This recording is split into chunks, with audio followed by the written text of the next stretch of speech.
నమస్తే welcome to with news లక్ష్యం సమాజహితం నేను మహేశ్వరి ముందుగా హెడ్లైన్స్ రంగారెడ్డి జిల్లా రాజేంద్ర నగర్ లో ఏసీబీ దాడులు 13 లక్షల లంచం తీసుకుంటుండగా సర్పంచ్ అరెస్ట్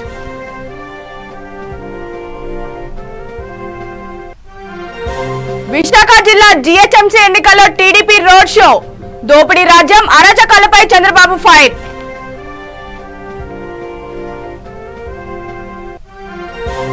మెదక్ జిల్లా రేగోడ్లో దారుణం మనవడిని హతమార్చిన తాత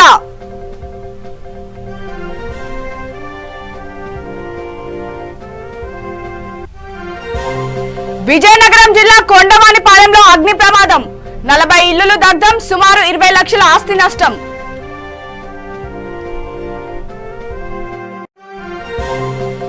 నిజామాబాద్ జిల్లా తుర్గిలో ఘనంగా స్వామివారి కళ్యాణం వెంకటేశ్వర స్వామి కళ్యాణోత్సవానికి పోటెత్తిన భక్తజనం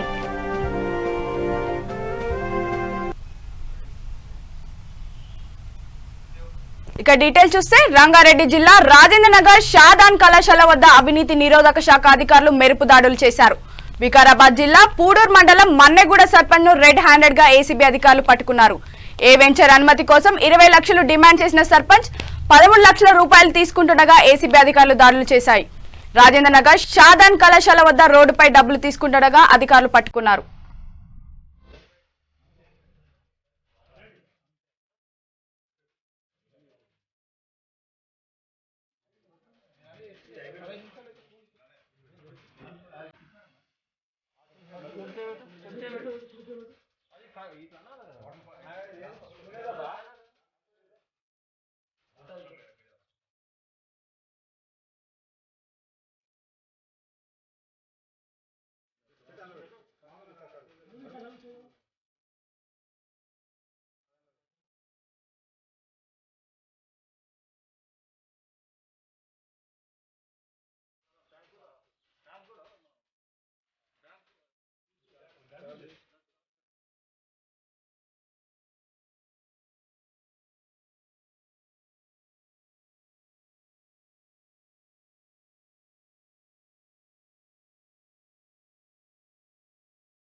ఉంది. అందులో షాపింగ్ కాంప్లెక్స్ కట్టడానికి హెచ్ఎండిఏ నుంచి కూడా పర్మిషన్ తీసుకున్నారు. ఈ ముజాద్ అలం ఖాన్ గారు పర్మిషన్ కూడా తీసుకున్నారు.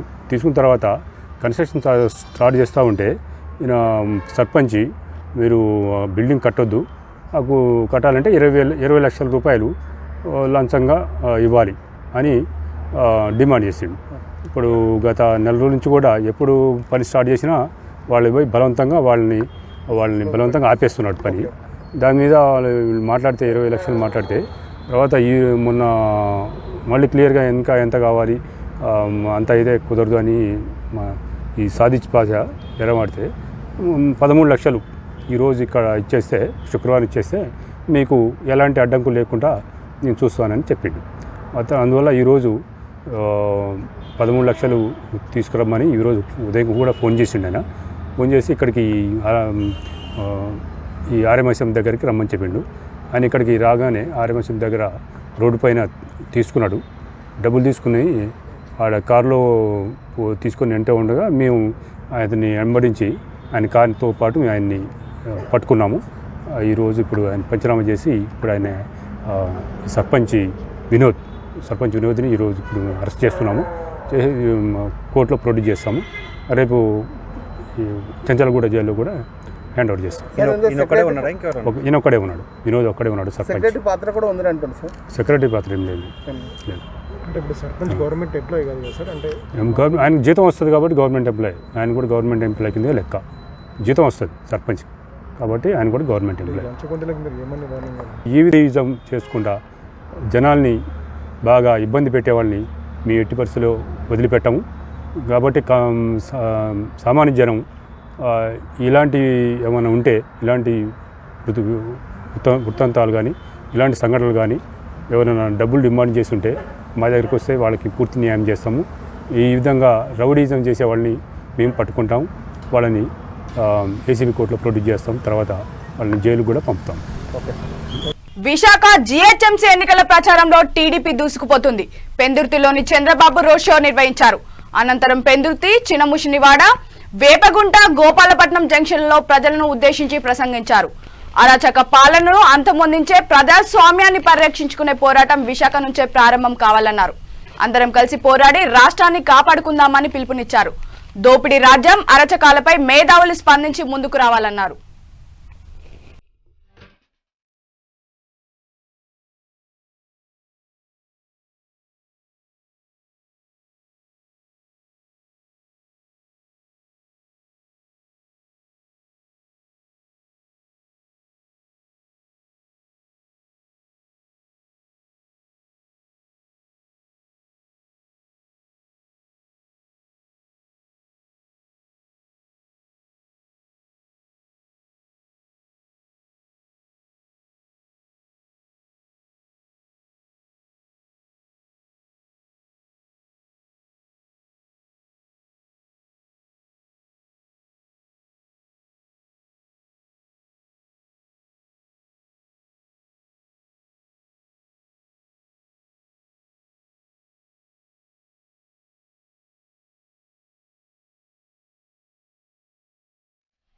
విశాఖ ఉక్కు ప్రైవేటీకరణపై రాష్ట్ర ప్రభుత్వం ఎందుకు నోరు మెదపడం లేదని టీడీపీ విజయనగరం పార్లమెంట్ నియోజకవర్గ అధ్యక్షుడు కమిడి నాగార్జున ప్రశ్నించారు.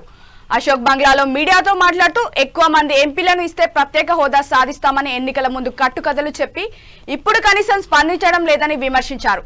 మున్సిపల్ ఎన్నికల్లో ఓటేస్తే మంచి చేస్తామని, వేయకపోతే సంక్షేమం తీసేస్తామని బెదిరిస్తున్నారని ఆరోపించారు. తోటపల్లి ప్రాజెక్టు నిర్వహణ లేకపోవడంతో విజయనగరానికి నీరందడం లేదని, మంత్రి, ఎమ్మెల్యే దీనిపై ప్రశ్నించే పరిస్థితి లేదని దుయ్యబట్టారు.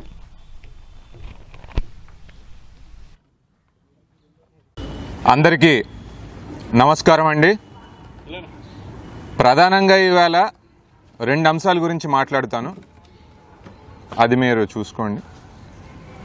మొదటిగా విశాఖ ఉక్కు గురించి మాట్లాడాలండి. విశాఖ ఉక్కు అనేది ఆంధ్రుల హక్కు. 32 మంది ప్రాణత్యాగం చేస్తే ఆ రోజు ఒక భారీ పరిశ్రమ మనకు రావడం అనేది జరిగింది. ఉత్తరాంధ్రకి అసలు చెప్పుకోవడానికంటూ ఏదైనా ఉంది అంటే ఒక భారీ పరిశ్రమ, అది విశాఖ ఉక్కు. మరి ఈరోజు దాన్ని ప్రైవేటీకరిస్తాం అంటున్నారు. ఇది ఎంతవరకు న్యాయం అని చెప్పి మేము అడుగుతూ ఉన్నాం. రాష్ట్ర ప్రభుత్వం దీనిపై నోరు మెదపకపోవడం, మమ అనిపించడానికి ఏవో కార్యక్రమాలు చేయడాన్ని మేము తీవ్రంగా విమర్శిస్తున్నాం. విశాఖ ఉక్కనే కాదండి, దేశం మొత్తం మీద ఏ ప్రభుత్వ రంగ సంస్థ అయినా తీసుకుంటే అది ఒక పౌరుడిది. దాని ద్వారా వచ్చే డబ్బులు, దాని ద్వారా పన్నుల రూపంలో వచ్చే ఆదాయం అంతా దేశ ప్రజల కోసం ఉపయోగిస్తారు. మరి వీటిని ప్రైవేటీకరిస్తే ఎవరికి వెళ్తుందండి ఆ లాభం? ఆ కంపెనీ ఓనర్స్కి వెళ్తుంది తప్ప సామాన్య మానవుడికి వస్తుందా? ఈరోజు విశాఖ స్టీల్ ప్లాంట్లో ప్రత్యక్షంగా 1,00,000 కుటుంబాలు, పరోక్షంగా ఇంకో 4 లక్షల కుటుంబాలు వాటి మీద బతుకుతూ ఉన్నాయి. మరి ఈవేళ ప్రైవేటీకరిస్తే వాళ్ళందరూ ఏమవుతారని కూడా మేము ప్రశ్నిస్తూ ఉన్నాం. కేంద్ర ప్రభుత్వం ఇప్పటి వరకు విశాఖ స్టీల్ మీద కేవలం 8,000 కోట్లు మాత్రమే వెచ్చించారండి. ఒక అఖిలపక్షాన్ని వీళ్ళు ఎందుకు పిలవలేకపోతున్నారు? వీరికున్న చిత్తశుద్ధి ఇంతేనా అని చెప్పి మీ ప్రెస్ ద్వారా మేము ప్రశ్నిస్తూ ఉన్నాం. ప్రజలు దీన్ని గమనించగలరని కూడా మేము అడుగుతూ ఉన్నాం. ఎందుకంటే చంద్రబాబు నాయుడు గారు గతంలో స్వర్గీయ వాజ్పేయి గారు ఉన్నప్పుడు ఇటువంటి పరిస్థితే వస్తే రీస్ట్రక్చరింగ్ కోసం మాకు కొంత డబ్బులు ఇవ్వండి అన్నారు. ఆ రోజు 1,300 కోట్లు వస్తే ఈ పరిశ్రమనంతా 1,300 కోట్లతో కాపాడారండి. కాపాడితే దానికి కొత్త ఊపిరి వచ్చింది. మరి ఈరోజు ఆ పని ఎందుకు చేయలేకపోతున్నారని కూడా మేము ప్రశ్నిస్తూ ఉన్నాం. ఇకపోతే నేను మాట్లాడతానన్న 2వ అంశం అండి, రాష్ట్రంలో పరిస్థితులు ఈ రకంగా ఉన్నాయి. ప్రత్యేక హోదా తీసుకొస్తామని చెప్పి తీసుకురాని ప్రభుత్వం ఇది. ఆంధ్రుల హక్కైన విశాఖ ఉక్కు ప్రైవేటీకరణ అవుతూ ఉంటే దాని మీద కూడా పోరాడలేకపోతున్న ప్రభుత్వం ఇది. మరి ఈ రకమైన ప్రభుత్వం ప్రజల ముందుకు వచ్చి ఓట్లు అడుగుతూ ఉంటే ప్రజలు వీళ్ళకి బుద్ధి చెప్తారని కూడా మేము చెప్తా ఉన్నాం. ఎందుకంటే ప్రతి దగ్గర నేను ఒకటే మాట అంటా ఉన్నాను, 2 సంవత్సరాలుగా ఈ ప్రభుత్వం అధికారంలో ఉంది. వీళ్ళు ఎక్కడ ఏమి అభివృద్ధి చేశారని చెప్పి నేను ప్రశ్నిస్తున్నాను. 1 కిలోమీటర్ రోడ్డు అయినా కొత్తగా ఎక్కడైనా వేశారా? కృష్ణా జిల్లా ఎస్పీ ఎం రవీంద్రనాథ్ బాబు ఆదేశాల మేరకు విస్సన్నపేట మండలం వేమిరెడ్డిపల్లి తండాలో పోలీసులు కార్డన్ సెర్చ్ నిర్వహించారు. నూజివీడు డీఎస్పీ బి శ్రీనివాసులు ఆధ్వర్యంలో తెల్లవారుజాము నుండే వేమిరెడ్డిపల్లి తండాలో పోలీసులు జల్లెడ పట్టారు. అనంతరం 10 లీటర్ల నాటుసారా 5500 లీటర్ల బెల్లం మూటను డీఎస్పీ బి శ్రీనివాసులు స్వాధీనం చేసుకున్నారు. ఎవరైనా నాటుసారా తయారు చేసినా విక్రయించినా కఠిన చర్యలు తప్పవని హెచ్చరించారు. రాబోయే రోజుల్లో నాటుసారా స్థావరాలపై దాడులు చేపడతామని డీఎస్పీ శ్రీనివాసులు తెలిపారు.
ఇక విజయనగరం జిల్లా కొండవానిపాలెంలో ఘోర అగ్ని ప్రమాదం జరిగింది. ఈ అగ్ని ప్రమాదంలో 40 ఇళ్లు దగ్ధం కాగా అగ్నిమాపక సిబ్బంది అక్కడికి చేరుకొని మంటలను అదుపు చేశారు. సుమారు 20 లక్షల ఆస్తి నష్టం జరిగినట్లు అధికారులు అంచనా వేశారు.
నష్టం కూడా 20 లక్షల రూపాయల దగ్గర ఉంటుంది. అలాగే ఊళ్ళో కూడా సమయానికి ఊళ్ళలో ఎవరు లేకుండా పనులు తీసుకోవడం వల్ల వ్యాపించింది. అలా కూడా వాటర్ సౌకర్యం కూడా కరెక్ట్గా అందుకోవడం వల్ల ఇంకా ఆస్తి నష్టం అనేది జరిగింది. అలాగే ప్రభుత్వం కూడా మాకు ఈరోజు ఆదుకోవాలని చెప్పేసి మేము ఎస్టీ కాలనీ తరఫున మేము కోరుకుంటున్నాం. అలాగే కట్టుబట్టలతో ఈరోజు ఉన్నాం. ఒక ఎవరికి కూడా బట్టలు కానీ ఏవైనా ఒక చిన్న కింద లేకపోవడం ఉన్నాం. అది నా పేరు సొంతేని. సొంత తాతే 9 రోజుల పసికందైన మనవడిని హతమార్చిన సంఘటన మెదక్ జిల్లా రేగోర్లో చోటు చేసుకుంది. పోషణ భారం తనపై పడుతుందనే అనుమానంతో మనవడిని తాతే చంపేసిన యథార్థ ఘటన పలువురిని కలిచివేస్తుంది. రేగోడ్లో పోచమ్మ లక్ష్మణ్ దంపతుల 3వ సంతానం అయిన 9 రోజుల బాబు అనుమానాస్పద మృతి చెందాడు. 2వ మనవడు అనారోగ్యం పాలవడంతో తనపైనే ఖర్చుల భారం పడిందని, 3వ మనవడి పోషణ భారం కూడా తనపై పడుతుందనే అనుమానంతో 9 రోజుల పసికందును తాతే తాడును మెడకు కట్టి హత్య చేసినట్టు పోలీసుల విచారణలో తేలింది. అనంతరం నిందితుడు వెంకట్ను అల్లదుర్గం సిఐ జార్జ్ అరెస్ట్ చేసి రిమాండ్కు తరలించారు.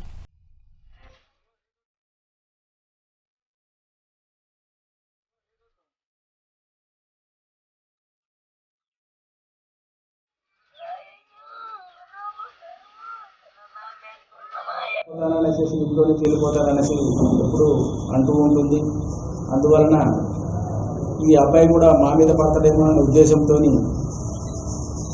అది బ్రతకడానికి కష్టంగా ఉన్నదనేసి ఈ అబ్బాయిని కూడా పోషించడానికి ఇబ్బందిగా ఉంటుంది. కాబట్టి ఎలాగైనా చంపాలనేసి ప్లాన్ వేసుకొనేసి ఆ పండుకున్న సమయంలో ఆ గుండు పిసికి దారంతో చంపడం జరిగింది. ఐడి పార్టీ అరవింద్ మల్లప్ప ఇన్వెస్టిగేషన్లో మంచిగా సహకరించడం జరిగింది. మరి నాకు తోడై ఉండి ఈ కేసుని ట్రేస్ చేయడం జరిగింది. ఈరోజు ఇతనిని జ్యుడిషియల్ కస్టడీకి పంపించడం జరుగుతుంది.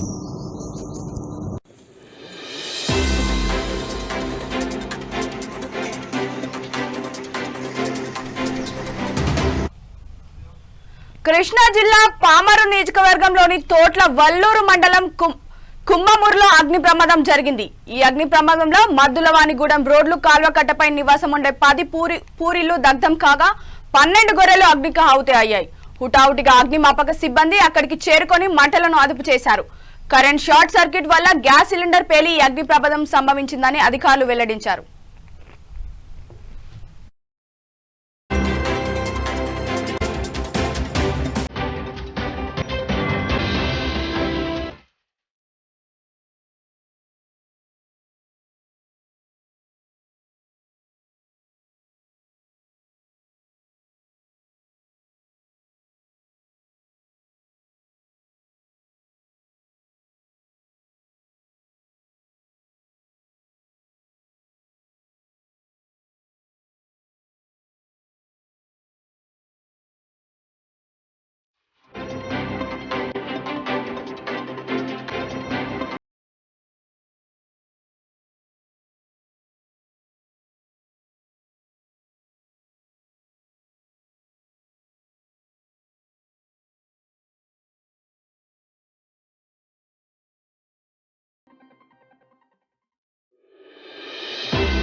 కర్నూలు జిల్లా మహానంది మండలంలో ప్రముఖ పుణ్యక్షేత్రమైన మహానంది క్షేత్రంలో నాగలింగం చెట్టు వద్ద గల గట్టును ఆలయ కార్యనిర్వహణాధికారి మల్లికార్జున ప్రసాద్ పర్యవేక్షించారు.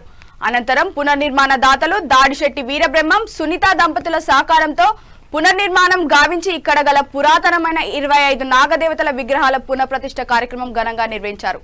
ముందుగా నాగ విగ్రహమునకు ఆదివాస శుద్ధి చేసి యంత్రస్థాపన రత్న వ్యాసములతో ప్రాణ ప్రతిష్ఠ చేశారు.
కర్నూలు జిల్లా శ్రీశైలం మహాక్షేత్రంలో అంగరంగ వైభవంగా మహాశివరాత్రి బ్రహ్మోత్సవాలు జరుగుతున్నాయి.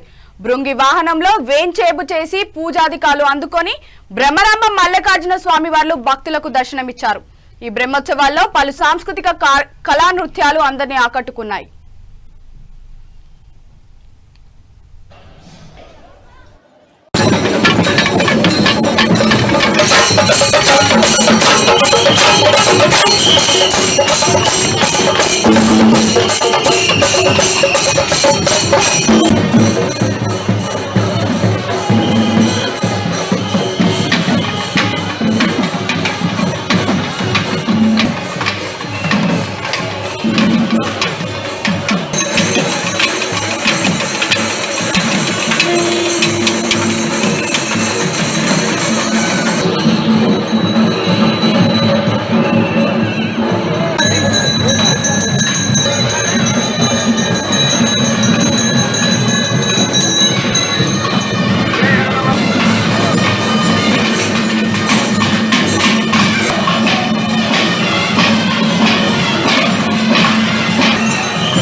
ओम त्रिगुणाश्रयाय नमः, ओम गिरीशाय नमः, ओम गिरिशाय नमः, ओम शास्त्रे नमः, ओम श्रुतिविदे नमः, ओम गिरिजापतये नमः, ओम अंध ओम सत्याय नमः, ओम सत्यरूपिणे नमः. నిజామాబాద్ జిల్లా ఎర్గోట్ల మండల్ తుర్తి గ్రామంలో వెంకటేశ్వర స్వామి కళ్యాణోత్సవం కన్నుల పండుగగా జరిగింది. భక్తులు అధిక సంఖ్యలో పాల్గొని స్వామి వారిని దర్శించుకున్నారు. ఈ కళ్యాణోత్సవానికి గ్రామస్తులే కాకుండా చుట్టుప్రక్కల గ్రామస్తులు కూడా అధిక సంఖ్యలో పాల్గొన్నారు. కంగనాలు కట్టుకున్నారు. ఆ తర్వాత చెప్పాను ఈ జంజం ఎందుకు వేసడం నిత్యకర్మానుష్ఠాన యోగ్యత తండ్రి ఒక జంజం వేసిండు. తండ్రి ఒక జంజం వేశారు. ఇంకో జంజం ఎవరు వేస్తున్నారు? పిల్లనిచ్చేటువంటి మామ. మామ ఎందుకు వేయాలి? శశురదత్త యజ్ఞోపయుధానం కలిసి నా బిడ్డ నీకు ఇస్తున్నా, నువ్వు ఎక్కడ ఉంటే అక్కడ ఏం తింటది సక్రమంగా కాపాడుకో అనే ఉద్దేశంతో యజ్ఞోపయుధం వేస్తున్నారు. చూడండి, మరి ఇంత యజ్ఞోపయుధానికి విశిష్టత ఎందుకు వచ్చింది అంటే యజ్ఞోపయుధం అటువంటి యొక్క ప్రతిస్వరూపమే గాయత్రి మాత. అందుకొరకు ఆ గాయత్రిని వేస్తున్నారు. కలెక్షణ మంత్రాన్ని చదువుతున్నాం.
పిల్లలు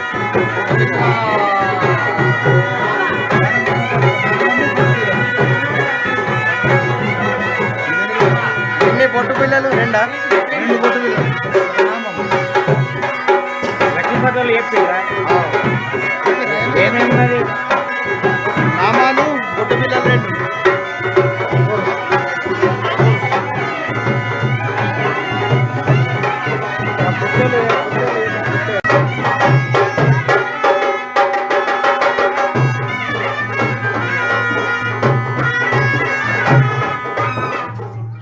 కంగణాలు కట్టుకున్నారు. ఆ తర్వాత చెప్పాను ఈ జంజం ఎందుకు వేసడం? నిత్యకర్మానుష్ఠాన యోగ్యత కొరకు తండ్రి ఒక జంజం వేసిండు. తండ్రి ఒక జంజం వేశారు. ఇంకో జంజం ఎవరు వేస్తున్నారు? పిల్లనిచ్చేటువంటి మామ. ఆర్థిక ఇబ్బందులతో సతమతమవుతున్న హస్త కళాకారులకు చేతనిచ్చేందుకు గాంధీ శిల్ప్ బజార్ 2001ను ఎన్టీఆర్ స్టేడియంలో ఏర్పాటు చేశామని తెలంగాణ రాష్ట్ర హస్తకళల అభివృద్ధి మేనేజింగ్ డైరెక్టర్ శైలజ రామయ్యర్ తెలిపారు. All India exhibition come sale of handicrafts and textiles ఆధ్వర్యంలో ఏర్పాటు చేసిన గాంధీ శిల్ప్ బజార్ 2001ను ఆమె ముఖ్య అతిథిగా హాజరై ప్రారంభించారు. వివిధ రాష్ట్రాల నుంచి వచ్చిన కళాకారులు స్టాల్స్ లో ఏర్పాటు చేసిన చేనేత ఉత్పత్తులను, హస్తకళలను ఆమె పరిశీలించారు. ఈ సందర్భంగా శైలజ రామయ్యర్ మాట్లాడుతూ కేంద్ర రాష్ట్ర ప్రభుత్వాలు హస్తకళలకు పూర్తి సహకారాన్ని అందించి ప్రోత్సహిస్తున్నాయని చెప్పారు. దీనిలో భాగంగా వివిధ ప్రాంతాల్లో ఎగ్జిబిషన్లు ఏర్పాటు చేయడంతో పాటు వారికి శిక్షణ ఇచ్చిన నాణ్యమైన ఉత్పత్తులు చేసేలా సహకారం అందిస్తుందన్నారు.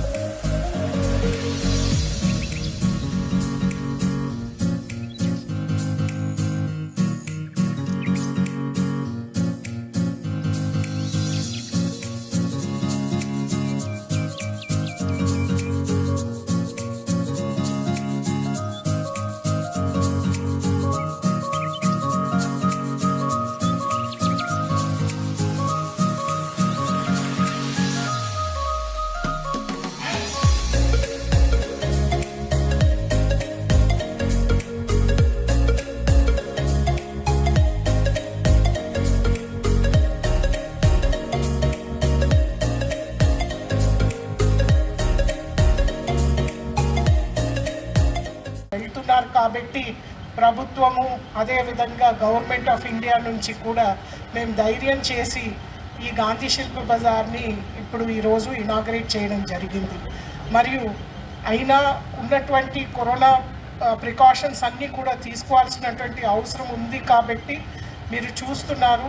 మొత్తానికి మేము చేసినటువంటి ఎగ్జిబిషన్లో ఆ ప్రికాషన్స్ని మేము ఖచ్చితంగా తీసుకున్నాము. శానిటైజేషన్తో పాటు ఓపెన్ స్టాల్స్ ఈసారి పెట్టడం జరిగింది. And open stalls open air facing కూడా పెట్టడం జరిగింది. దీని ద్వారా మనకి క్లోజ్డ్ స్పేస్ లేదు కాబట్టి ఎక్కడ కూడా ప్రాబ్లం రాకూడదని మేము అనుకుంటూ ఈ రకంగా ఈ ఎగ్జిబిషన్ని మేము ప్రారంభించాము. తర్వాత హస్తకళాకారులు ఈ సంవత్సరం చాలా ఇబ్బంది పడ్డారు. మన రాష్ట్రంలో అదేవిధంగా దేశంలో ఎవరికి కూడా అమ్మకాలు లేవు.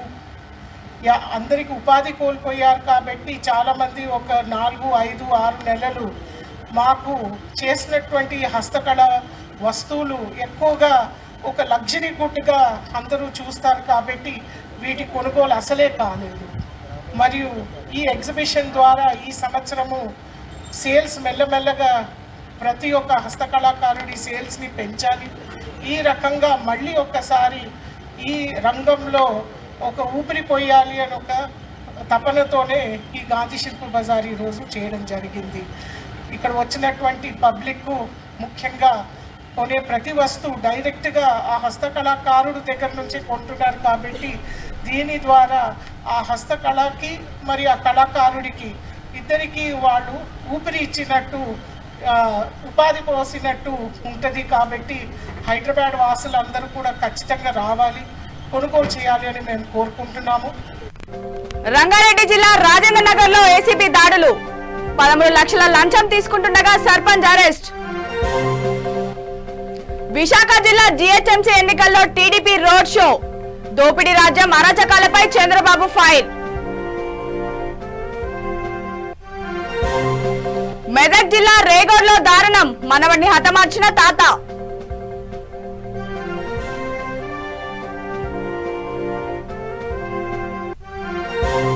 విజయనగరం జిల్లా కొండవానిపాలెంలో అగ్ని ప్రమాదం, 40 ఇళ్లు దగ్ధం, సుమారు 20 లక్షల ఆస్తి నష్టం.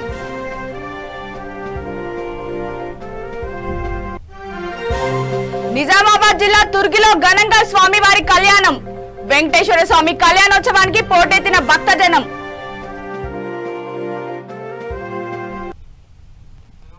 ఇవి బులెటిన్లోని అప్డేట్. చూస్తూనే ఉండండి వీతి న్యూస్. లక్ష్యం సమాజహితం. నమస్తే.